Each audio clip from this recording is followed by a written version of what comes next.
this guy, Stalin, didn't ask you to fix this car. He had someone else fix this. Again, I don't do mechanic work.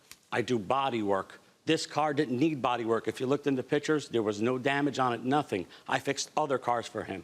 So he said, Robert, can you do me a favor? I'm very short. I can't afford to pay you. Was it inspected?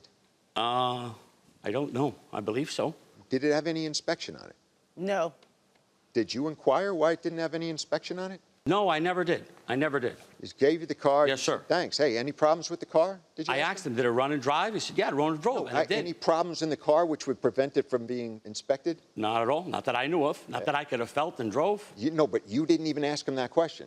No, I did not. Yet you turned around and put it on the market in a since deleted advertisement. Well, if it's been deleted, responded to and gave you $2,800 cash. Once it's sold, I deleted it because still getting messages. Why would I save it? May I interject? When he sold me the vehicle, I seen the Facebook ad change to sold. After I called him on the phone and told him about, you know, the issues, the whole ad went down. It disappeared after that. I'm going to open this up. Okay. Stalin lives where? Atlantic City. Is that near Pleasantville? Atlantic City, yes. Okay. And you live where? In Atlantic City. How many miles away from? I would say 2 or 3 miles I live from him. Okay. Why were you driving at 70 miles? I took it to my daughter to see it. I drove it straight to her. When I got there, where does your daughter live? Manahawkin. So the vehicle inspection report on February 8th was conducted in Manahawkin. Mm-hmm. Oh, on the 8th was conducted in Manahawkin? Correct.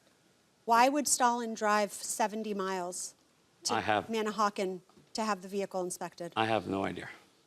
Where's Mays Landing? Around 8 miles away from Atlantic City. All right. They failed in Atlantic City, and then they took it to Manahawkin. I mean, that's what I think, a zillion miles away. Yeah. Do you understand when you've been caught in a lie? I'm not. That's the look that you would get on a guy's face.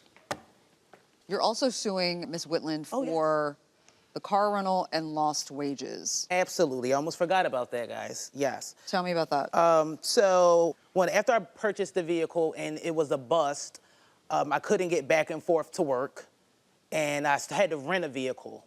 It cost me all of $700+ between, because I think it was about $400 a week plus $200. How were you getting around before? I was driving my mother's truck. She has an Envoy, and I was driving that up until I found the vehicle. So why should we hold him responsible for? No, because when I was driving mother's truck, that's a whole different ball game. He was being held responsible for, you know, my rental car fees because I only rented the car after his car blew up on me. Lost wages. You have the Jeep for one day. You bought it, then the next day you took it to a mechanic. Yeah. You had it for one day. How did it cause you to lose the lost wages? I wanted that Jeep to be able to drive back and forth to work, okay? And so once I realized that it wasn't going to work, I had to rent a vehicle. If it wasn't for him selling me this ridiculous vehicle, I wouldn't have to rent a vehicle. What if the Jeep didn't come into existence? You still had a job to go to, correct? No, I did not.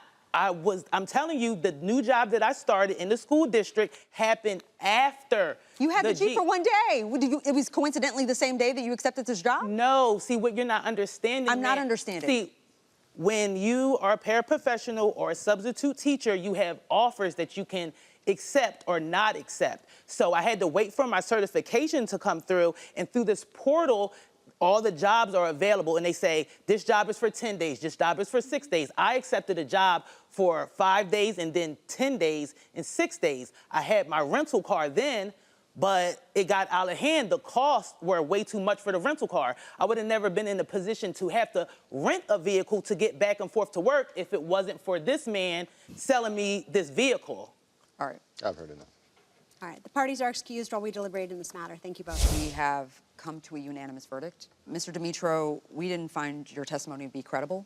We believe that you knew that this Jeep couldn't pass inspection, and because of that, you tried to offload the Jeep to someone else. For that reason, Ms. Whitland, we are awarding you the $2,800 that you paid the defendant for the Jeep.